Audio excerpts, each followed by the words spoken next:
بسم اللہ الرحمن الرحیم۔ السلام علیکم ناظرین، میں قاضی بلال اور آپ میرا یوٹیوب چینل دیکھ رہے ہیں۔ ایک فقرہ جو ہے نا وہ بڑا مشہور ہوا ہے کہ کیا ٹرمپ ہمارا باپ ہے۔ اس فقرے نے دھوم مچائی اور بڑے پاکستانیوں کو، خاص طور پر جو امریکہ پر تکیے لگا کے بیٹھے ہیں، ان کو تو جھنجھوڑ کے رکھ دیا۔ اب آپ یہ پوچھیں گے یہ فقرہ کس نے کہا؟ یہ فقرہ کہا ہے عمران خان کی بہن نے، حلیمہ خان نے۔ جب میڈیا نے یہ سوال کیا ان سے کہ جی ٹرمپ آ گئے ہیں تو کیا ہوگا، تو انہوں نے برجستہ جواب دیا۔ انہوں نے کہا ٹرمپ کو ہمارا باپ ہے۔ اور پھر اس کے بعد عمران خان کی گفتگو ہو گئی، اس نے بھی یہی کہا۔ انہوں نے کہا میں ٹرمپ کی وجہ سے نہیں، اپنے عدالتوں سے رہا ہوں گا اور مجھے ٹرمپ یا کسی کے سہارے کی ضرورت نہیں ہے۔ بہرحال جو بھی ہے جرأت مندانہ بیان ہے۔ ہماری قوم جو ہے وہ صرف بیان تک ہی رہتی ہے، کوئی ان کا عملی اقدام نہیں ہوتا، کیونکہ جب بھی اقتدار میں آتے ہیں، چاہے کوئی بھی جماعت ہو، کسی کو کیا بندہ کہے، سارے اس حمام میں دنگے ہیں۔ وہ پہلے تو آئی ایم ایف کو گالیاں دیتے ہیں، عوام کو کہتے ہیں جناب کہ ہم آئی ایم ایف کے پاس نہیں جائیں گے، خودکشی کر لیں گے۔ اور یہ جو 30 سال سے حکومت کر رہے ہیں، یہ تو کہہ رہے ہیں جناب کہ یہ آئی ایم ایف کا آخری پروگرام ہے۔ جب بھی یہ اقتدار میں آتے ہیں صرف یہی کہتے ہیں کہ آئی ایم ایف کا یہ میرا آخری پروگرام ہے۔ اور جو وزیر خزانہ ہمیں ملے ہیں اورنگزیب صاحب، انہوں نے کل تقریب میں بڑی خوفناک باتیں کی۔ انہوں نے کہا جناب ہمارے ہاتھ بندھے ہوئے ہیں اور ہم کچھ نہیں کر پا رہے، اور یہ جو ٹیکسز ہیں یہ اور لگانے پڑیں گے۔ آئی ایم ایف سے جو ہم نے معاہدے کیے ہیں، جو باتیں کی ہیں، وہ ہم پوری نہیں کر پا رہے۔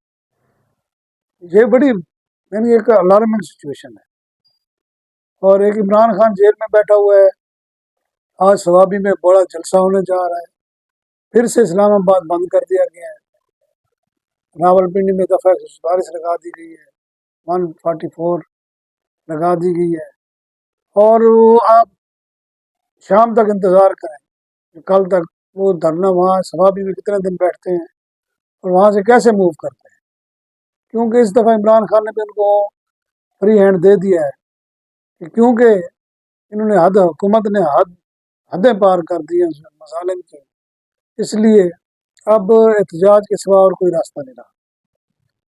ابھی آپ دیکھیں، ایک طرف یہ کہتے ہیں کہ جناب میرٹ پر فیصلے ہوں، جب میرٹ پر فیصلے ہوتے ہیں تو یہ عدلیہ کو اڑا کے رکھ دیتے ہیں۔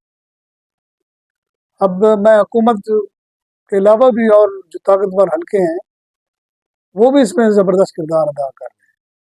اب سپریم کورٹ کے تقریباً جو ہے نا وہ جو اختیارات ہیں نہ ہونے کے برابر ہو گئے ہیں۔ ہائی کورٹ تھوڑی بچی ہے، اس کو بھی میرے خیال رگڑا لگانے والے ہیں۔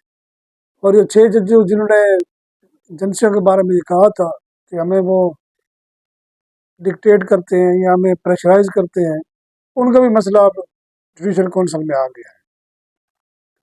اور وہ جو لوگ توقعات رکھ رہے ہیں کہ انقلابی اقدام ہوگا، وہ میں آپ کو پہلے ہی بتا دیتا ہوں کچھ بھی نہیں ہوگا۔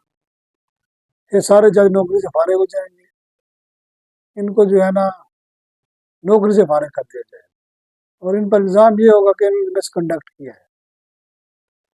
یہ میں آپ کو پہلے ہی بتا دیتا ہوں، کیونکہ اتنا بڑا قربانی دینا اور اتنا بڑا سپریم کورٹ کے ساتھ ٹکر لینا اور آئین کے ساتھ کھلواڑ کرنا اس لیے نہیں کیا گیا کہ آپ آئے اور ہمیں جو ہے نا وہ صاف ٹارگٹ سمجھ کے اڑا کے رکھ دیں۔ یہ حکومت نے سوچ سمجھ کے کیا ہے، اور ان کی پلاننگ یہی تھی کہ عدلیہ کو بالکل ہی دیوار سے لگا دیا جائے۔ بہرحال جو بھی ہو، اس ملک کے لیے کچھ بھی اچھا نہیں ہوگا۔ معیشت ایک دفعہ پھر ڈوب رہی ہے۔